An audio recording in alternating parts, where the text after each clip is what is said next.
예, 여러분 안녕하세요. 한국금거래소의 송정길입니다. 지금 금시장은 이상하게 돌아가고 있죠. 전쟁과 유가 급등에도 금값은 오히려 하향 압박을 받고 있는데요. 이건 금이 약해서가 아니라 시장 자금들이 골드보다는 달러와 유동성으로 먼저 몰리고 있기 때문입니다. 하지만 이 흐름은 단기일 뿐 골드는 여전히 구조적인 상승 국면 안에 있다는 게 전문가들의 진단이 되겠습니다. 연계해서 해외 전망 기사 한번 짚어보도록 하겠습니다. 인베스팅 발뉴스에서는 금값은 단기 하락 압력에 직면해 있고 미 연준의 변수로 변동성 확대 국면에 있지만 이 중앙은행과 기관의 투자 수요는 견조하게 유지되고 있고요.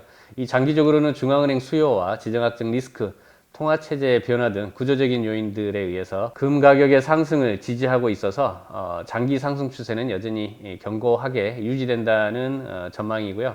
단기적으로는 금리와 달러 영향으로 흔들리고 있지만 중앙은행의 매입과 글로벌 불확실성 같은 장기 수요는 여전히 강하고요. 그래서 현재 조정은 끝이 아니라 다음 상승을 준비하는 과정일 가능성이 크다는 진단이 되겠습니다. 키코발 뉴스에서는 전 세계 금융자산, 주식, 채권, 현금 등 이 중에 단 1%만 금에 투자해도 국제 금값은 온수당 7,500불이 될 것이고 국가 채무 증가와 국채 지속 가능한 재정 안정성에 대한 신뢰가 흔들리면 국제 금값은 5자릿수, 10,000불까지 이상 오를 수 있는 전략적 자산으로 부각되고 있습니다. 현재 금 국제가에 대비하면 2배가 되는 셈이고요. 그람당 기준가는 아마도 50만 원이 돌파될 걸로 보여지네요. 자, 지금 금 가격은 조정을 받고 있지만 전문가들은 오히려 구조적으로 재평가되는 과정이라고 보고 있고 글로벌 부채 증가와 통화 신뢰 약화로 인해서 골드는 단순한 자산이 아니라 금융 시스템의 보험 역할을 하고 있다라고 진단합니다. 그래서 단기적으로는 온수당 6,000달러, 극단적인 경우에는 5자리 가격 가능성까지 거론되고 있습니다.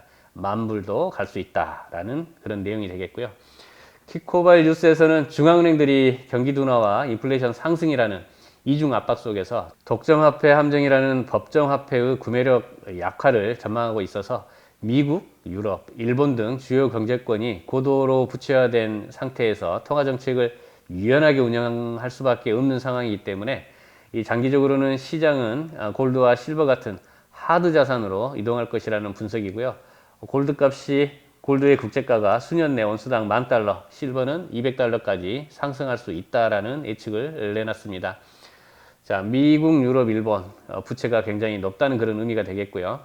지금 골드와 실버 시장은 단순한 가격 상승이 아니라 실물 중심으로 재편되는 구조적 변화 시기라는 분석이고 이 페이퍼 시장, 종이 시장보다 실제 골드와 실버를 확보하려는 실물을 확보하려는 흐름이 강해지면서 장기적으로는 골드는 10,000불, 실버는 200달러 가능성이 높다라는 걸 재차 강조하고 있습니다. 해서 이 금융이 아닌 실물 자산의 시대가 시작되고 있다는 점을 다시 한번 강조하고 있네요. 다음은 트레이딩 뷰발 뉴스입니다. 에너지 충격과 기름이죠. 유가가 많이 상승하려고 하고 있는데 또한 그로 인해서 인플레이션 상승 속에서 중앙은행 금리나 지연에 따라서 금값 하락에도 불구하고 전쟁, 해운 차질, 금융시장 변동성, 탈달러화 추세 및 신흥국 통화 위험 대비해서 수요 증가 등이 구조적 요인으로 금 수요는 여전히 사상 최고치를 기록하고 있다라는 신문 기사가 되겠습니다.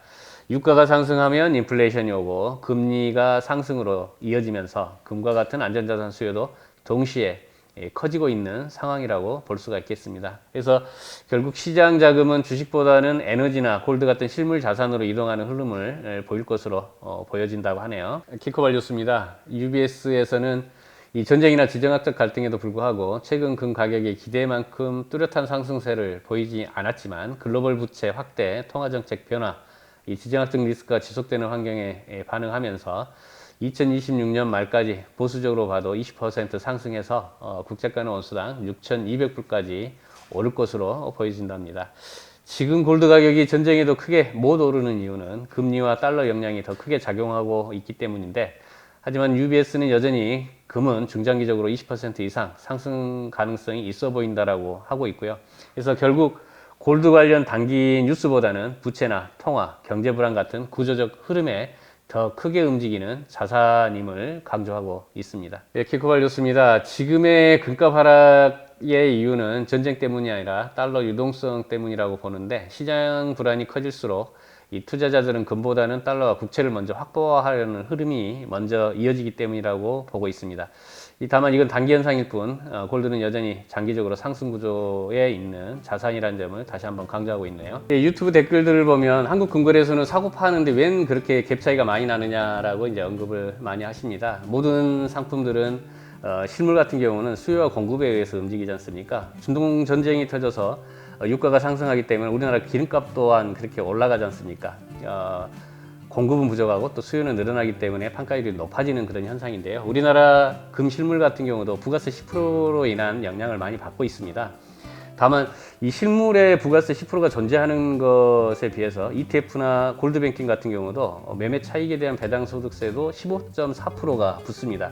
이런 부분은 또 언급을 안 하시더라고요. 그래서 이런 부분에 대한 혜택을 드리고자 한국금거래소는 골드 유가증권 10g을 출시를 해서 이 실물은 17% 이상 올라야 차익을 보는 반면에 이 유가증권은 살 때는 101%, 되팔 때는 95%, 6% 이상만 올라도 차익을 보는 그런 상품이거든요. 물론 10장을 구매하느냐, 10장 미만을 구매하느냐에 따라서 미세한 차이는 있습니다만, 부가세 10%에 대한 부분이 부담스러우신 분들은 한국금거래소의 골드 유가증권 10g짜리 구매해 보시는 것도 나쁘진 않고요. 전국 가맹점에 문의하시면 어떤 현명한 투자법에 대해서 자세한 설명을 드리실 수 있겠습니다. 결국 지금 금시장은 하락이 아니라 상승 흐름 속 조정 구간으로 볼 수 있겠고요. 중앙은행들의 매입이나 글로벌 부채 증가, 통화 불안까지 장기 상승 요인은 그대로 유지되고 있는 상황입니다. 그래서 지금 조정은 끝이 아니라 이 다음 상승을 준비하는 구간일 가능성이 크기 때문에 이미 투자하신 분들은 한번 지켜보시죠. 자, 오늘 방송 이만 마치겠습니다.